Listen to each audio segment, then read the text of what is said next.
vita 8 ambazo unatakiwa kushinda mapema ikiwa wewe ni mtu ambaye umepewa neema ya kuvunja mipaka. Ikiwa wewe ni mtu ambaye una ndoto kubwa kwenye maisha yako.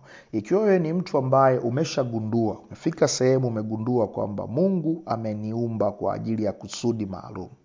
Mungu ameniita kwa ajili ya kazi fulani very special.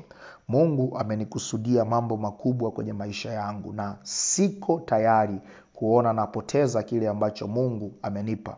Kuna vita 8 ambazo unatakiwa kuweza kushinda mapema. Moja kati ya jambo ambalo Mungu huwa anahakikisha analifanya, huwa anatengeneza watu ambao wanaitwa wavunja mipaka, au watu ambao wamebeba neema ya kuwavusha wengine kwenye familia, kwenye jamii na kwenye taifa. Wako watu ambao Mungu huwa anawaandaa kuweza kufanya mambo ya tofauti, kufanya mambo kwa namna ya tofauti, kuweza kuvuka mipaka na kuvuka mistari ambayo wengine ilikuwa inawakwamisha siku zote. Sasa wewe ni shahidi kwenye familia yenu.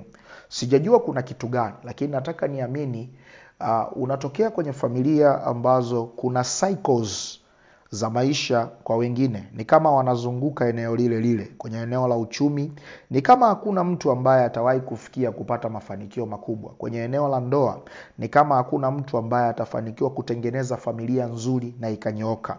Kwenye eneo la kazi, ni kama hakuna mtu ambaye atasoma elimu na kufanikiwa kuitumia elimu yake kimkakati kuweza kupata matokeo. So Mungu huwa anaandaa mtu kutoka kwenye familia, huwa anaandaa mtu kwenye jamii, huwa anaandaa mtu kwa ajili ya taifa na kizazi. Mungu anapotaka kutetea watu, anapotaka kuokoa watu, anatumia mtu mmoja miongoni mwao. Kwa hiyo nikuulize swali, wewe sio mtu mmoja kwa ajili ya watu wako?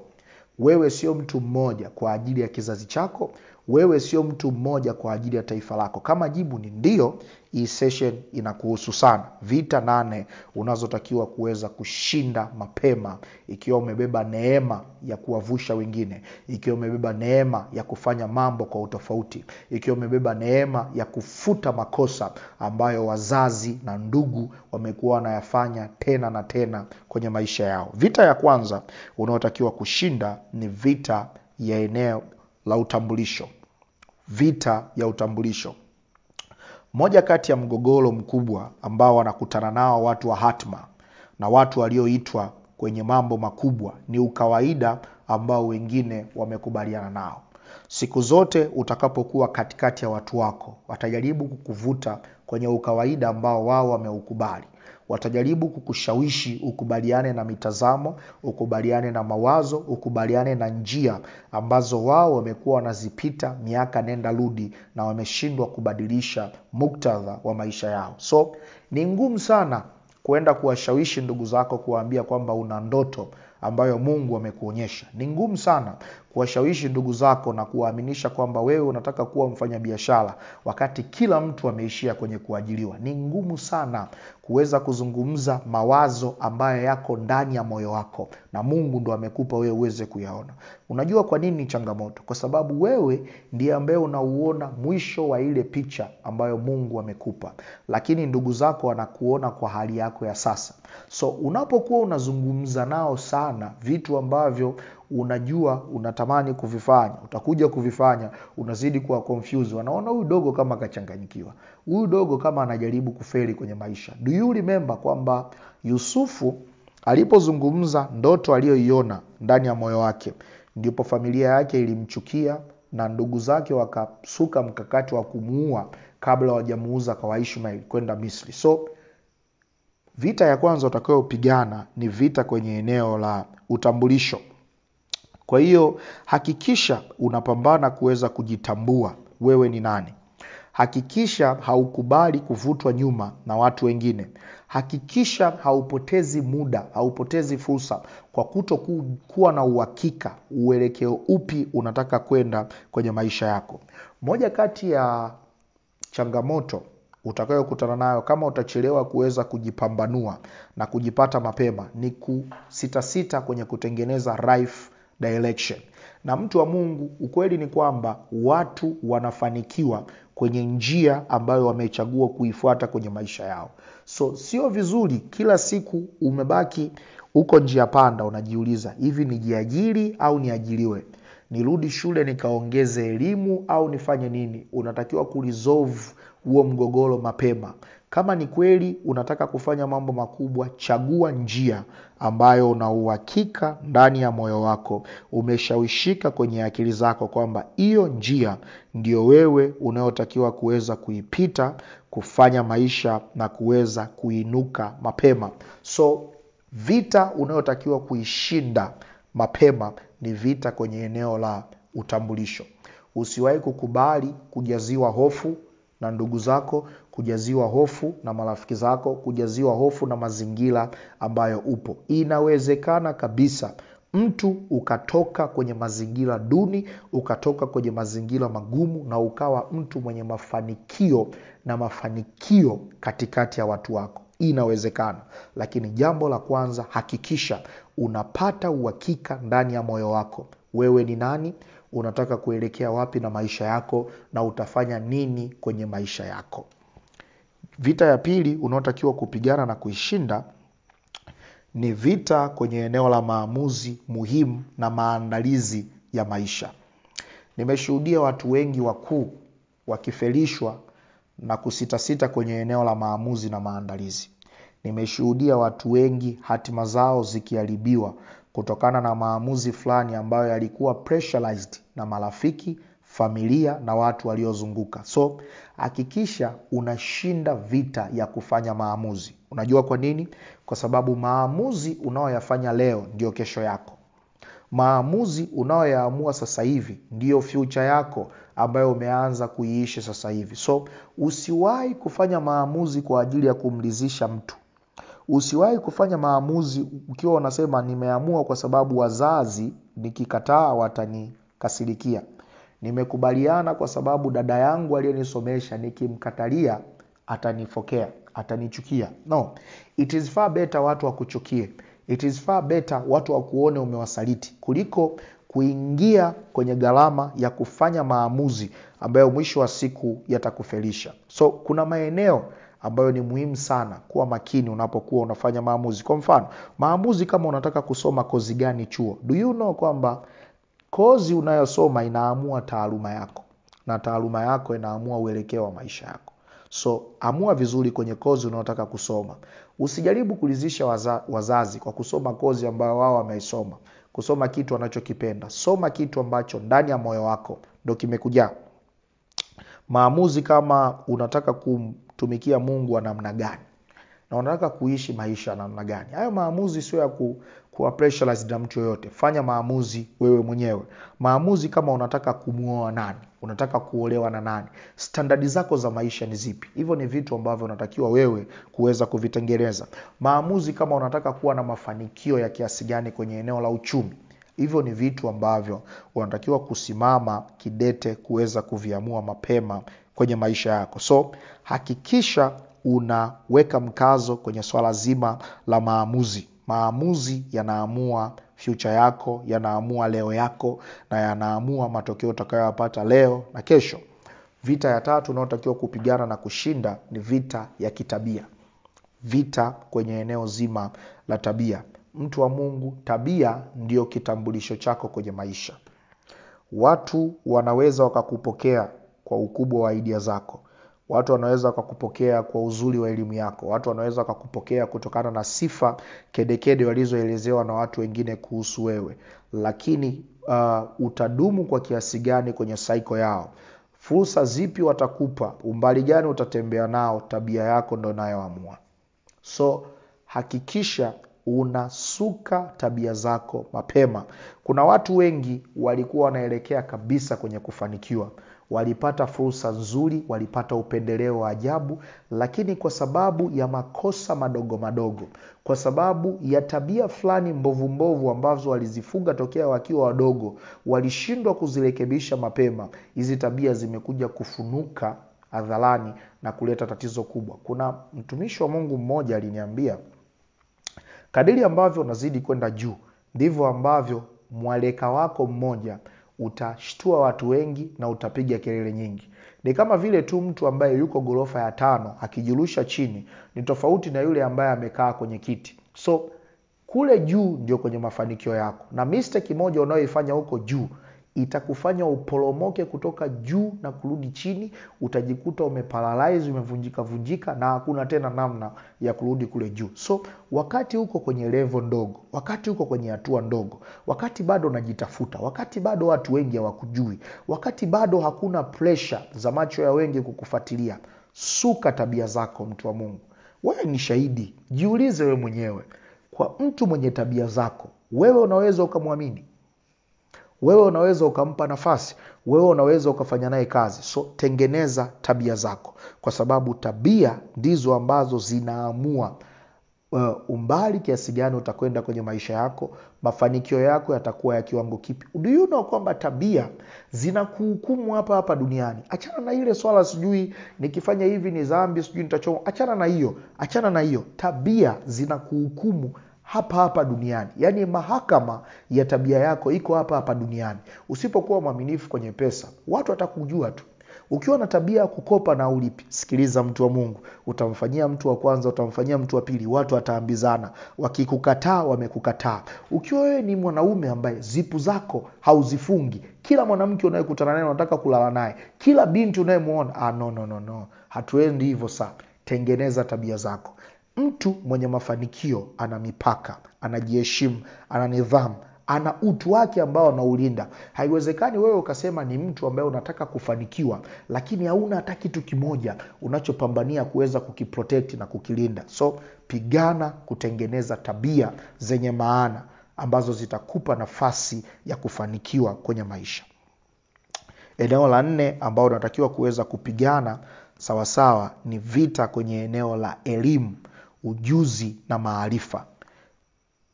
Elimu ndio ambayo inakufungulia milango.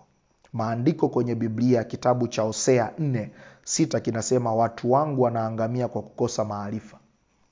Watu hawaangamii kwa sababu hawaombi. Watu hawaangamii kwa sababu shetani amewashambulia. Watu hawaangamii kwa sababu walikosa ada, walikosa mzazi wa kumsomesha. Watu wanaangamia kwa kukosa maarifa. Do you know kwamba kwenye kila eneo duniani kuna maarifa? Kila tatizo lina namna ya kulisolve. Inawezekana wewe uko unasema mimi nimekata tamaa kwa sababu sikuwa na mzazi, mimi nimekuwa yatima. Kuna maarifa ni kwa namna gani unaweza ukainuka ukawa mtu mkuu na ukafanya vizuri kwenye maisha, kutokea kwenye uduni ambao wewe uko nao, kutokea kwenye kutokuwa na mtu wa kukusomesha, kutokuwa na familia, kutokuwa na ndugu wanaokujali. Kuna namna ya kutoka hapo. Usiwahi kuchukulia poa swala la maarifa. Maarifa yatakutunza, maarifa yatakuhifadhi, maarifa yatakuzidisha. Moja kati ya tatizo kubwa sasa hivi ambalo tunakumbana nalo ni watu wengi kukutana na mafundisho ya uongo. Do you know kwamba kila kitu ambacho unakisikia kina project mtazamo wako, kinaamua imani yako na kinatengeneza ukomo wa maisha yako. So moja kati ya kosa kubwa ambalo unaweza ukayafanyia maisha yako ni kuruhusu mafundisho ya uongo, maneno ya watu ambayo hayana maana, maneno ambayo sio kweli yakaingia ndani ya mfumo wako, kwa sababu hivyo vitu vitakudirect mahala fulani. Hivyo vitu vitakutengenezea msimamo fulani. Hivyo vitu vitakutengenezea maamuzi fulani, na mwisho wa siku utajikuta unafeli wakati ulitakiwa kufanikiwa kwa sababu tu umekutana na maarifa ambayo ni ya uongo. So jitahidi kuweza kutengeneza maarifa. Chunga kitu ambacho unakisikiliza. Linda watu ambao unafanya association nao na kupiga nao story. Tengeneza mkakati wa kusoma vitabu. Tengeneza mkakati wa kujifunza kwa watu mbalimbali. Ikiwezekana tafuta kuwa na mentor. Kama unaona uko nyuma sana, haujiamini, haujikubali, una wasiwasi na kila kitu, at least tafuta kuwa na mentor. At least tafuta kuwa na mtu ambaye anajua mahala ambako upo, anafahamu matatizo yako na ana muda wa kukufuatilia ili kuweza kukusaidia kwenye maisha yako. So pigana kuhakikisha unashinda kwenye eneo la elimu, ujuzi na maarifa. Vita ya 5 unayotakiwa kupigana ni vita kwenye eneo la uchumi na mafanikio. Sikiliza mtu wa Mungu.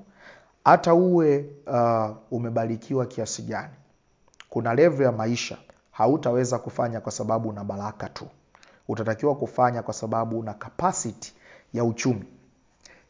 Moja kati ya msiba ambao unaweza ukakutana nao kwenye maisha ni kuwa na ndoto kubwa, kuwa na idea nzuri, kuwa na mipango na mikakati mizuri, alafu ukakosa fedha ya kuitimiza. Utaishia kugombana na watu. Utahisi watu wanakusaliti. Utahisi watu hawakuthamini. Utahisi watu hawakujali. Lakini mfumo wa maisha ulivyotengenezwa, kila mtu kuna level ya maisha hawezi wakavuka kama hatakuwa na financial capacity, kama hatakuwa na pesa zinazomwezesha kutetea msimamo wake, kutetea mawazo yake, kutetea imani yake, na kuweza kumpa nafasi ya kufanyia kazi vitu ambavyo anataka kuvifanyia kazi kwenye maisha. So hakikisha my friend unawekeza kwenye eneo la uchumi na mafanikio. Ukisoma kitabu cha Mhubiri sura ya 9 mstari wa 14 mpaka 16, kuna story moja inahuzunisha sana. Hii story inasema hivi: palikuwa na mji mdogo na watu ndani yake walikuwa wachache.